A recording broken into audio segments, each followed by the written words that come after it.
सबसे पहले मैं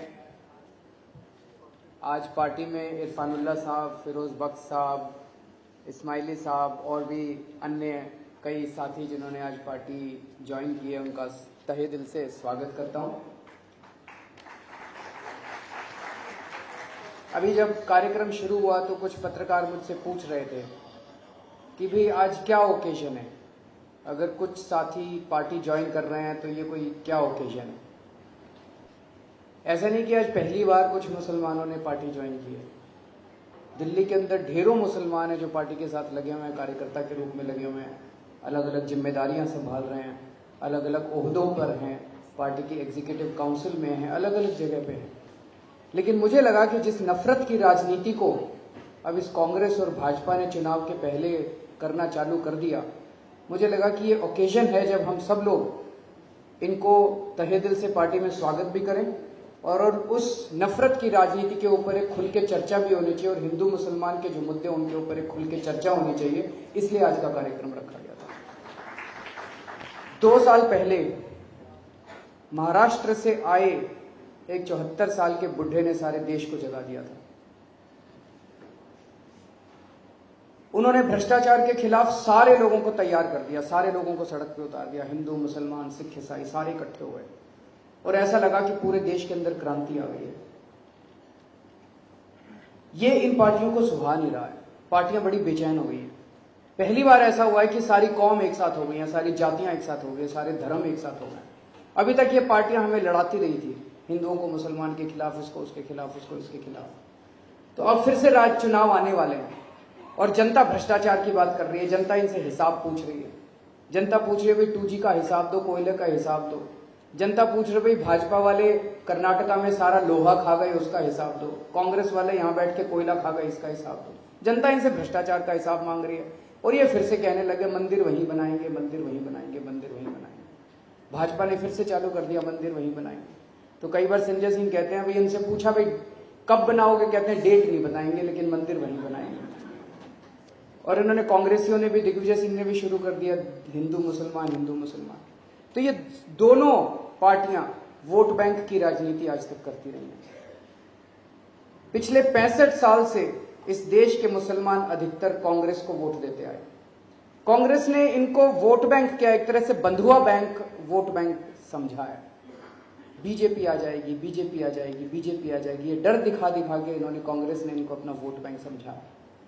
लेकिन अब मुसलमान जानना चाहते हैं, कांग्रेस की सरकार दिल्ली के अंदर है, कांग्रेस की सरकार देश के अंदर है, तो फिर दिल्ली का मुसलमान इतना डरा हुआ क्यों है। कई बार हम मुसलमान साथियों से बात करते हैं, उनके मन में यही डर होता है कि कभी पुलिस पकड़ के ना ले जाए। कभी अभी मकबूल साहब ने अपनी पूरी कहानी सुनाई, यही कहानी दिल्ली के अंदर भी है। ऐसा नहीं है कि दिल्ली के मुसलमान अपने आप को सुरक्षित महसूस कर रहे हैं। आप चले जाइए, बात करिए, दिल्ली अंदर जो डर बैठा हुआ है कि कभी पकड़ के न ले जाए, कभी कोई आतंकवाद का मुकदमा न डाल दे। ढेरों ऐसे मुसलमान साथी हैं जिनको पकड़ लिया गया, झूठे मुकदमे किए गए, 5 साल 10 साल तक वो जेल के अंदर रहते हैं और फिर जब छूट के आते हैं तो उसके बाद उनको निर्दोष करार दे दिया जाता है। अदालत कहती है कि इनके खिलाफ कोई सबूत नहीं था, इनको झूठे मुकदमे के अंदर डाला गया। लेकिन जब 10 साल बाद वो छूट के आते हैं तो उनको कोई नौकरी देने के लिए तैयार नहीं होता, कोई उनकी बहन के साथ शादी करने को तैयार नहीं होता। उसकी भरपाई कौन करेगा? उसकी भरपाई सुप्रीम कोर्ट भी नहीं करता, उसकी भरपाई ये देश की सरकार भी नहीं करती। तो इसका जवाब तो कांग्रेस को देना पड़ेगा कि अगर कांग्रेस अपने आप को आज तक मुसलमानों का हिमायती कहती रही है तो आज ऐसी दुर्दशा क्यों है। हम मानते हैं कि इस देश में कई आतंकवादी हुए जो मुसलमान थे, लेकिन इसका मतलब यह तो नहीं है कि हर मुसलमान इस देश का आतंकवादी है, क्योंकि ऐसे कई और आतंकवादी भी थे जो हिंदू भी थे। माधुरी गुप्ता थी जिसने अपने देश के सारे सीक्रेट्स पाकिस्तान को बेच दिए थे। तो हमारा यह मानना है कि आतंकवादी का कोई धर्म नहीं होता। आतंकवादी ना मुसलमान होता है, आतंकवादी ना हिंदू होता, ना सिख होता, ना ईसाई होता। आतंकवादी गद्दार होता है, आतंकवादी देश के साथ गद्दारी करता है। तो इसीलिए किसी एक कौम के ऊपर ये चिपका देना ये ठीक नहीं है। तो कांग्रेस, दूसरा, अभी तक कांग्रेस ने किया क्या? कांग्रेस ने केवल और केवल रिपोर्ट पे रिपोर्ट दी। अभी मुझे इरफानुल्लाह भाई बता रहे थे, एक 1981 में रिपोर्ट आई थी, प्रोफेसर गोपाल सिंह रिपोर्ट, जिसने वही सारी बातें कही थी जो जस्टिस सच्चा रिपोर्ट ने कही है कि देश का मुसलमान बहुत पिछड़ा हुआ है, देश का मुसलमान बहुत अनपढ़ है, देश का मुसलमान बहुत गरीब है। 2007 के उसके ऊपर कांग्रेस ने कोई कार्रवाई नहीं की गोपाल सिंह रिपोर्ट के ऊपर। फिर उन्होंने 2007 में एक जस्टिस सच्चर रिपोर्ट दे दी। अब मुझे लगता है अगले 4-5 साल में एक और रिपोर्ट दे देंगे। रिपोर्ट दे सकती है इस देश के जो पिछड़ापन है आज मुसलमानों का, जो अनपढ़ है आज मुसलमान, जो गरीब है मुसलमान, वो किसकी देन है? 65 साल में ज्यादा राज तो इन कांग्रेसियों ने किया था। अगर कांग्रेस अपने आप को हिमायत मानती है मुसलमानों को, तो कांग्रेस से हिसाब मांगेगा मुसलमान कि आपने किया क्या आज तक हम लोगों के लिए। कांग्रेस मुसलमानों को अपना वोट बैंक मानती है और बीजेपी हिंदुओं को अपना वोट बैंक बनाना चाहती है। हम लोगों को अब देश के लोगों को समझना पड़ेगा, ना कांग्रेसियों ने मुसलमानों के लिए कुछ किया, ना बीजेपी वालों ने हिंदुओं के लिए कुछ किया। उन्होंने केवल और केवल वोट बैंक की राजनीति की है। हम लोगों को वोट बैंक समझा है, इंसान नहीं समझा। हमारे लिए कुछ नहीं किया, केवल अपने घर भरे हैं। और समय आ गया जब हम सब लोगों को इकट्ठा होना पड़ेगा। 1984 के अंदर दिल्ली में सिखों का कत्लेआम हुआ और सिखों ने जाके बीजेपी के साथ सांठगांठ कर ली, बीजेपी के पास चले गए सिख। 2002 में गुजरात में मुसलमानों का कत्लेआम हो गया और मुसलमानों ने कांग्रेस का सहारा ले लिया। ना बीजेपी वाले हिंदुओं के लिए कुछ करते, सिखों के लिए कुछ करते, और ना कांग्रेस वाले। मुझे लगता है ये छोटी सी बात क्यों नहीं समझ लेते कि अब हम सारे लोगों को इकट्ठा होना पड़ेगा। इस देश के हिंदू, मुसलमान, सिख, ईसाई, अगर हम सारे इकट्ठे हो जाएं तो हम इनकी वोट बैंक की राजनीति खत्म कर सकते हैं। ये छोटी सी बात हम लोगों को समझनी पड़ेगी। अभी जब शुरू हुआ तो कुछ मुसलमान भाई मुझसे पूछ रहे थे, कुछ पत्रकार, उर्दू मीडिया के पत्रकार पूछ रहे थे, आपको मुसलमानों के अलग अलग मुद्दों पे क्या कहना है? सर, मैं ईमानदारी के साथ कहना चाहता हूं, हमारे पास इस देश की सारी समस्याओं का समाधान नहीं है। लेकिन एक चीज है, आज इस देश में एक भी आदमी ये नहीं कह सकता हमारे में 100 कमियां हो सकती हैं, हमारी नीयत साफ है। हम इस देश के लोगों को जोड़ना चाहते हैं, हम इस देश की समस्याओं का समाधान निकालना चाहते हैं। ये सर्कल है, लोग इस सर्कल के बाहर रह के हमारे को क्रिटिसाइज कर सकते हैं, उससे ना आपका फायदा होगा, ना हमारा फायदा होगा, ना देश का फायदा होगा। हम ये कह रहे हैं इस सर्कल के अंदर आइए, इसके अंदर जुड़ जाइए। आप हमें बताइए कि समस्याओं के समाधान क्या है। हम बड़ी खुशी के साथ उन सारी समस्याओं के समाधान लिखेंगे और हम मिलकर इस देश को आगे बढ़ाएंगे। तो मैं केवल ये निवेदन करना चाहता हूं कि जो जो लोग इस देश को भ्रष्टाचार मुक्त करना चाहते हैं, जो जो इस देश को इकट्ठा करना चाहते हैं, जोड़ना चाहते हैं, हिंदू, मुस्लिम, सिख, ईसाई को साथ लेके चलना चाहते हैं, अब हमारे पास एक ही ऑप्शन बचा है। जो इस आंदोलन से ये पार्टी निकली थी, आम आदमी पार्टी, वही मुझे लगता है इस देश को और दिल्ली को दिशा दे सकती है, भ्रष्टाचार मुक्त भारत का सपना पूरा कर सकती है। लेकिन फिर भी कई सारी चीजें हम लोगों ने, एक चीज है, आम आदमी पार्टी की सरकार बनती है। आज जो बात, ये केवल मुसलमान भाइयों की नहीं है कि आज मुसलमान भाई और बहन तो अपने आप को इनसिक्योर फील कर ही रहे हैं, लेकिन दिल्ली का हर शख्स, दिल्ली के अंदर इतने रेप हो रहे हैं, इतना दिल्ली के अंदर इतना वातावरण अपराध का बना हुआ है। कई लोग हमसे पूछते हैं, जब हम कहते हैं कि अगर आम आदमी की पार्टी की सरकार बनेगी तो लोगों को सिक्योरिटी दी जाएगी, लोगों को, कई लोग पूछते हैं दिल्ली पुलिस तो आपके कंट्रोल में ही नहीं आती है। दोस्त, दिल्ली पुलिस हमारे कंट्रोल में नहीं आती है। आज तो हम सत्ता में नहीं है, तब भी इन दिल्ली पुलिस वालों को ठीक कर लेते हैं। अगर कल को अगर हम सत्ता में आ गए तो फिर हमें आता है कि अगर उंगली सीधे हाथ से नहीं निकलती, उंगली टेढ़ी कैसे की जाती है। नियत होनी चाहिए। दिल्ली की मुख्यमंत्री, आज की मुख्यमंत्री बेबस हो सकती है, लेकिन आम आदमी पार्टी का मुख्यमंत्री इतना बेबस नहीं होगा। दिल्ली पुलिस को हम ठीक करके दिखा देंगे। अगर उन्होंने अन्याय किया मुसलमानों के साथ, अगर उन्होंने अन्याय किया औरतों के साथ, अगर उन्होंने अन्याय किया किसी भी नागरिक के साथ, तो दिल्ली में या तो दिल्ली पुलिस रहेगी या दिल्ली के नागरिक रहेंगे, एक ही आदमी रहेगा। दिल्ली पुलिस वालों को अपनी ठीक करना पड़ेगा। दूसरी चीज एक जो मुझे लगता है, एक ही चीज है जो आज मुसलमानों को पिछड़ेपन से हटा सकती है। दिल्ली के वाल्मीकि समाज से भी बहुत बातचीत हो रही है हम लोगों की। दिल्ली का वाल्मीकि समाज भी बहुत पिछड़ा है। उनके पास एक ही चीज है जो सब लोगों को साथ लाके खड़ा कर सकती है, वो है शिक्षा। इन लोगों ने हमें वोट बैंक की तरह इस्तेमाल किया। वो नहीं चाहते थे कि मुसलमान आगे बढ़े, कि अगर मुसलमान आगे बढ़ जाते, अगर मुसलमान पढ़ जाते, पढ़ लिख जाते, अगर वाल्मीकि समाज के लोग पढ़ लिख जाते, अगर आगे बढ़ जाते, तो उनसे प्रश्न पूछना चालू करते, सोचना चालू करते।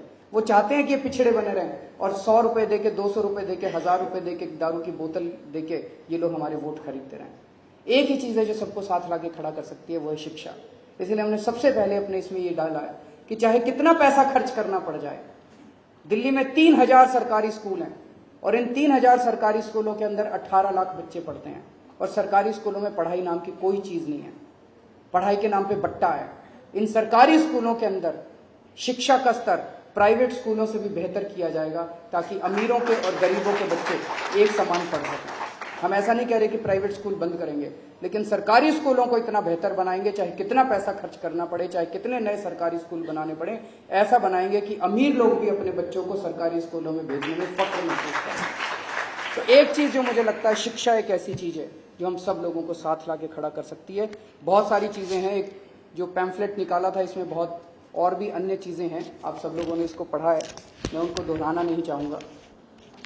बस अंत में मैं केवल, क्योंकि समय की बहुत ज्यादा कमी है, हमें बताया गया कि हॉल खाली करवाने वाले हैं वो लोग, अंत में मैं केवल ये कहना चाहूंगा कि हम देश को जोड़ने की राजनीति करना चाहते हैं, हम प्यार और मोहब्बत की राजनीति करना चाहते हैं। आज तक इन लोगों ने देश को तोड़ने की राजनीति की है, इन्होंने हम लोगों में जहर भरने की राजनीति पैदा की है। कई बार मैं आश्चर्यचकित रह जाता हूं, इन्होंने, पार्टियों ने ऐसा जहर भर दिया है हम लोगों के मन में। अच्छे अच्छे लोग, बहुत अच्छे अच्छे लोग भी अजीब अजीब प्रश्न पूछते हैं। जैसे मैं महाराष्ट्र गया, एयरपोर्ट पे उतरा तो कुछ साथियों ने आके मेरे सर पे टोपी पहना दी जिसमें लिखा था मराठी में, मी आम आदमी आहे, मैं आम आदमी हूं। उसके बाद एक दिन मेरे पास घर पे एक बंगाली आया, उसने मेरे ऊपर सर पे बंगाली की टोपी पहना दी। उसके बाद मैं 2 दिन तक टोपी पहन के घूमता रहा, किसी ने कुछ नहीं कहा। मराठी की टोपी पहन के किसी ने कुछ नहीं कहा। उसके बाद एक दिन तमिल वाला लड़का आया, उसने तमिल की टोपी पहना दी, किसी ने कुछ नहीं कहा। एक दिन स्टेज पे किसी साथी ने मुझे, शाजिया ने शायद, मुझे लाके उर्दू की टोपी पहना दी। उसके बाद तो जो लोगों ने, अपीजमेंट कर रहे हैं, मुसलमानों का अपीजमेंट कर रहे हैं। मैं 2 दिन तक वो भी टोपी पहन के घूमता रहा, मुसलमानों का तुष्टिकरण, मुसलमानों का तुष्टि। मुझे ये समझ में नहीं आता कि ये उर्दू शब्द से और मुस्लिम शब्द से हमें ये ऐसी भावनाएं क्यों पैदा कर देता है कुछ लोगों के मन में। कहीं ये पॉलिटिशियन सफल तो नहीं हो गए हमारे मन के अंदर कुछ जहर पैदा करने के लिए? ये भावनाएं निकालनी पड़ेंगी। मराठी भी इसी देश के हैं, बंगाली भी इसी देश के हैं, तमिल भी इसी देश के हैं, मुसलमान भी इसी देश के हैं, हिंदू भी इसी देश के हैं और सिख भी इसी देश के हैं, सभी लोग इसी देश के हैं। तो ये मैंने ये पर्चा लिखा, मुसलमान भाइयों बहनों बुजुर्गों और बच्चों के नाम पर्चा। इसके पहले मैं कई पर्चे लिख चुका था।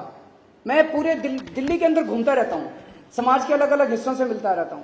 तो सबसे पहले मैंने ऑटो ड्राइवरों के नाम एक पर्चा लिखा था, किसी ने कुछ नहीं कहा। फिर मैंने वाल्मीकि समाज के नाम एक पर्चा लिखा, अप्रैल के महीने में, किसी ने कुछ नहीं कहा। मई के महीने में मैंने झुग्गीवासियों के नाम एक पर्चा लिखा, किसी ने कुछ नहीं कहा।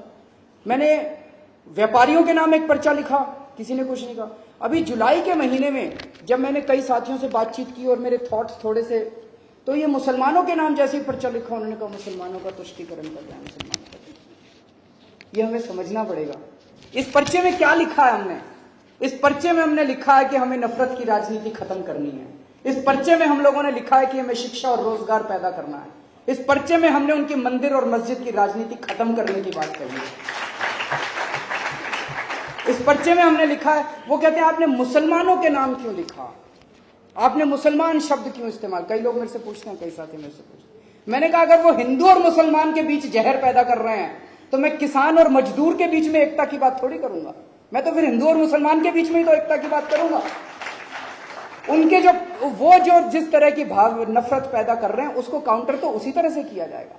अगर वो हिंदू और मुसलमान के बीच में नफरत पैदा कर रहे हैं तो हिंदू और मुसलमान के बीच में प्यार और मोहब्बत की बात ही तो हमें करनी पड़ेगी। तो ये हमारे मन में जो जहर पैदा कर रहे हैं इन लोगों ने, कई पार्टी वालों ने कर दिया, इससे भी हम लोगों को सतर्क रहना है। और आजकल एक अफवाह फैलाई जा रही है पूरी दिल्ली के अंदर, आज चूंकि सब लोग यहाँ बैठे हैं, ये अफवाह फैलाई जा रही है जी। पहले तो ये कहते थे शुरू जब अन्ना आंदोलन हुआ, या आरएसएस के लोग हैं, आरएसएस के लोग हैं, आरएसएस के लोग। फिर उन्होंने अफवाह फैलाई अभी 3-4 महीने पहले से, ये केजरीवाल तो शीला दीक्षित का आदमी है, संदीप दीक्षित का क्लास फेलो रहा है पुराना। ये बड़ी अफवाह फैला रहे हैं, संदीप दीक्षित का क्लास फेलो है, उसकी एनजीओ के साथ में साथ काम करता था। कोई कह रहा है जी 2 करोड़ रुपए लिए हैं शीला दीक्षित से। मैंने 200 है कोई क्या, अच्छा चलो बढ़ा दिया, मैंने सुना था 2 करोड़। मैंने कहा जी मैं इनकम टैक्स में कमिश्नर था, एक रेड मार लेता तो 2 करोड़ रुपए बन जाते मेरे। वो नौकरी छोड़ के शीला दीक्षित से 2 करोड़ रुपए लेने की क्या जरूरत थी मेरे को। तो ये अजीब। अब इन्होंने एक और नई अफवाह फैला दी है, तो बीजेपी की बी टीम है। पहले आरएसएस बोला, फिर कांग्रेस बोला, अब ये बीजेपी की बी टीम है। दिल्ली में हंग असेंबली बनने वाली है और ये बीजेपी के साथ कोalition गवर्नमेंट बनाएंगे। मैं आज यहाँ पे साफ कर देता हूं, ना तो हम बीजेपी के साथ कोalition बनाने वाले, ना कांग्रेस के साथ कोalition बनाने वाले। हम सत्ता की राजनीति करने नहीं जा रहे हैं, जो इरफानुल्लाह साहब ने कहा था हम देश को परिवर्तन, व्यवस्था परिवर्तन की राजनीति करने जा रहे हैं, हम सत्ता लेने के लिए नहीं जा रहे हैं, हम सत्ता के ये जो केंद्र बने हुए हैं इनको तोड़ के सत्ता जनता के हाथों में देने के लिए जा रहे हैं। और मुझे पूरा यकीन है, तो हमारे पास पैसा नहीं है, हमारे पास केवल एक ही ताकत है, हमारी सच्चाई और हमारी ईमानदारी, और इसे भगवान हमारे साथ है, अल्लाह हमारे साथ है। हमने बहुत गलतियां की, लेकिन अल्लाह ने फिर से हमें, भगवान ने फिर से हमें हमारे रास्ते पे लाके खड़ा कर दिया। तो हमें पूरा यकीन है कि अंत में जीत हम लोगों की होगी। शुक्रिया।